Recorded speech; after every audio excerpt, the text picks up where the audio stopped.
Ryanair is one of the most innovative companies on the planet, and yet it also manages to be one of the most hated. Yeah, we've all heard of companies like Tesla or Hyperloop, but let's be honest, it's going to be years before those companies actually change lives, if they ever do. Ryanair, though, have created a revolution already, and I'm not just talking about Europe here. Ryanair's sway can be felt worldwide, but on the other side of things, it's hard to find someone who doesn't hate this airline. This is partly due to the efforts of its CEO, Michael O'Leary. He seems to have worked really hard to become the man you love to hate, with quotes like this one. But we need fewer people queuing to go to the toilet. How do you get fewer people queuing to go to the toilet? Charge them for it. Or how about this one? Nobody wants to sit beside a really fat ass on board. We have been frankly astonished at the number of customers who don't only want to tax fat people, but torture them. Well, there's actually another reason people hate Ryanair, and if you've been following this channel or my others, you might already know that I live in Prague in the Czech Republic. Now, my partners on this channel, they live over in Madrid in Spain, and until this very month, the cost of a flight to go from here in Prague to Madrid cost about $250 American. But this year, well, Ryanair came to town and they managed to offer Prague to Madrid routes for about $90. And what did the other airlines do in response to this? Well, they were also forced to lower their prices. And this didn't just happen between Prague and Madrid, this happened all across Europe. Anywhere Ryanair operates, the rest of its competitors had to put down their prices in order to remain competitive. This meant lower profits or even potential bankruptcy. Just have a look at British Airways. In the year 2000, they carried over 46 million passengers, but just 8 years later, they didn't even carry 33 million. And of course, those big airlines like British Airways or Lufthansa or Iberia, they spent a fortune buying ads in the media. And well, because of all this ad buy, they won the love of journalists. And well, you know who didn't have much love from journalists? Well, that would be Ryanair, because they never really bought any ads. Well, despite this bad reputation, there are only a few companies that can claim to have changed an entire industry the way that Ryanair did. And, as I said before, this is not only a European thing. The Ryanair effect can be felt around the world, except perhaps in Latin America.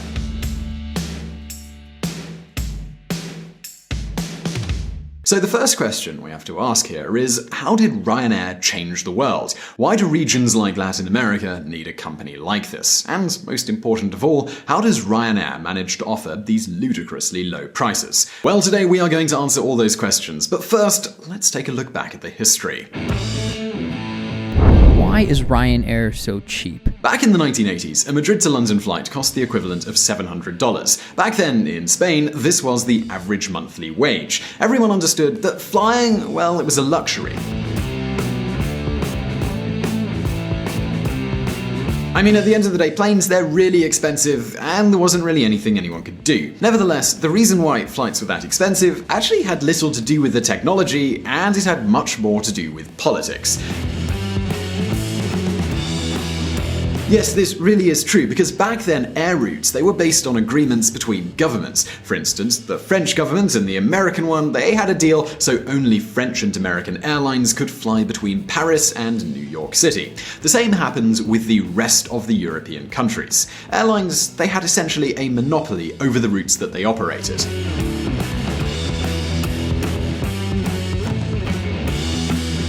So there really was no incentive for them to lower fares, because they could simply make a fortune selling $700 tickets. Back then, it was really only British and Irish people who could enjoy Ryanair's lower fares. But then, in April of 1997, things, they changed forever.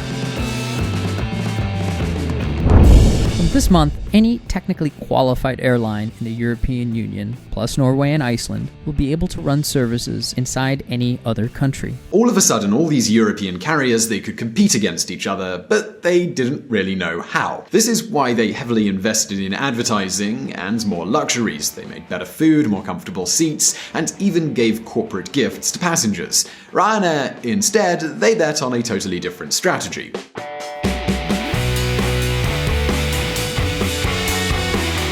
other airlines are asking how they can put up fares. We are asking how we could get rid of them. Saying this in 1997, it was totally crazy. Of course, there were already other budget airlines like the American Airlines Southwest, but Ryanair, they wanted to go even further. This is why they found new ways to reduce the cost to an absolute minimum. For example, the landing cost depended partly on the fares that airlines paid to the airports. Landing at Brussels Central Airport is costly, but 60 kilometers south there is Charleroi Airport, which offers way lower landing fees. Simply by choosing to fly to that airport, Ryanair, they saved a fortune.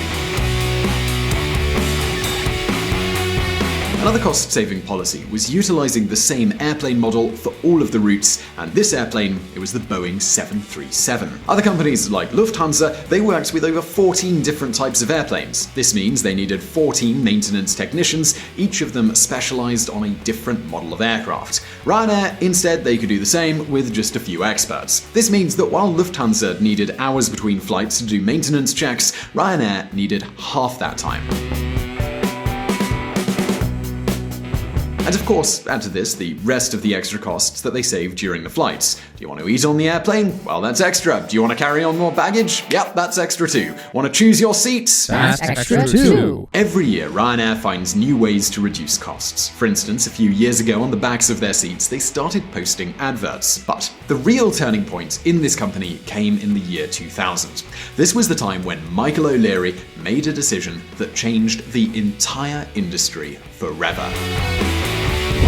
The travel agents. Take the f***ers out and shoot them. What have they done for passengers over the last years? In the year 2000, Ryanair was the first company to create a website where you could book tickets online. Prior to that, it was impossible to buy your own plane ticket unless you lived close to the airport. So travel agents, they were a pretty essential middleman. And of course, these travel agents, they charged commissions, and these commissions went up to 30%. Now, instead, passengers could just go to the website, find the cheapest flight, and then buy it. Today, this is completely normal, but back then, it was a revolution, and it put lots of travel agents out of business. With all of this, by the year 2010, Ryanair could offer tickets for an average price of $40 US. I mean, that's cheap, but it's pretty ridiculous when you consider the $700 ticket that we were talking about before.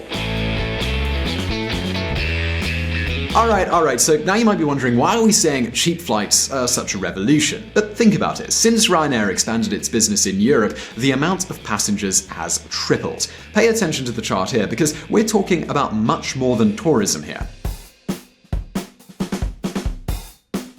Thanks to cheap flights, student exchange programs have multiplied by 5 since 2007. In fact, if you are watching this video from anywhere in Europe, you might have studied abroad with an Erasmus program or have a friend who did. And the same goes for labour mobility, which has tripled in a decade. It would be hard to measure all the small businesses that have been born thanks to cheap flights. They can even allow the most modest freelancer to find clients in another country. But hold on for just a minute, because there's another detail that we must keep in mind here. If you look carefully, you will see that while flying has increased in Europe, Latin America seems to be immune to those changes. And didn't I just say that the Ryanair effect, it was worldwide? I mean, well, what happened in Latin America? The Ryanair effect. I know what you're thinking. Ryanair just operates in Europe. I mean, how could they have such a big influence on the rest of the world? Well, I'll let you draw your own conclusions. Take AirAsia. They were an airline owned by the Malaysian government. At the beginning of the 2000s, they were on the verge of bankruptcy. Then, in 2001, the Malaysian businessman Tony Fernandez bought it and followed the Ryanair model that had started to work in Europe. AirAsia, they adopted the slogan, "And now everyone can fly," and they offered the first low-cost flights on the continent. Suddenly, Kuala Lumpur to Macau could be done for less than $90. As happened in Europe, Asia then saw the birth of many other low-cost airlines, from Lion Air of Indonesia to Cebu Pacific in the Philippines. Even a country as poor and as big as India has seen the amount of passengers triple in just 10 years. But hold on again for just a minute, because there's still that part of the planet which seems immune to the Ryanair effect. And this area, as we mentioned, well, it's Latin America. For example, a cheap flight between Bogota in Colombia and Mexico City costs $460. Just compare that with the $86 that you could pay going from Kuala Lumpur to Taipei, and in case you want to check the distance, both are more or less the same. And the same goes if you want to go from Lima in Peru to La Paz in Bolivia. This is a 3-hour flight and it costs $600. And yes, this is more than the average monthly wage in most Latin American countries. So now you might be wondering, why is it so damn expensive to fly in Latin America? Why don't they have some Ryanair-like company? The answer lies again in politics. In other words, legislation in the region has made it impossible for a Ryanair-like company to appear.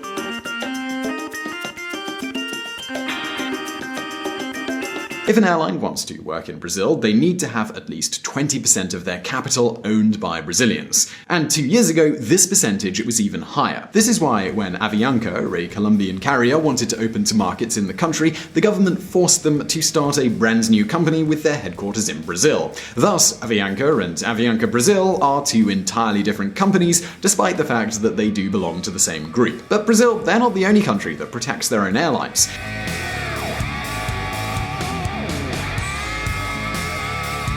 Until the year 2016, Argentinians who wanted to fly could only choose between two companies, Argentina LATAM, a private carrier, and Aerolíneas Argentinas, a state-owned airline. For decades, the Cristina Fernández de Kirchner administration made sure no other airline could compete with these airlines. And the same goes for the airports. Remember when I said that Ryanair could cut costs thanks to taking off and landing at cheap airports? Well, this is possible in Europe because 1 out of every 4 airports are managed by a marriage between the government and private companies.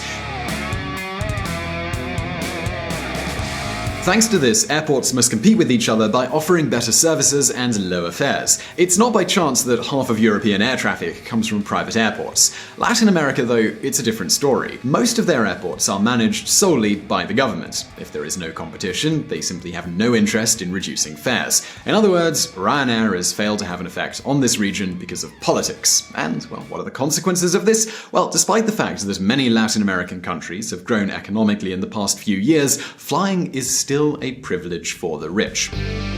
This is my vision. I've been to the mountaintop. I've seen the light. So now the question becomes, do you think Latin America should liberalize its airspace? Do you think that everyone could benefit from a company like Ryanair operating in his or her country? Well, please do leave your answers in the comment section below because we'd love to hear from you. Meanwhile, if you want to know how Ireland stepped out of poverty and became the powerhouse that it is today, well, do click on this video. Also, do visit ReconsiderMedia.com, the podcast that provided the vocals in this video that are not mine. And as always, I'll see you in the next video. And if you want to learn more about politics and hear more of my lovely voice, don't forget to check out the Reconsider Podcast at ReconsiderMedia.com. Reconsider is a podcast that challenges you to reconsider your views by providing context, but we don't do the thinking for you.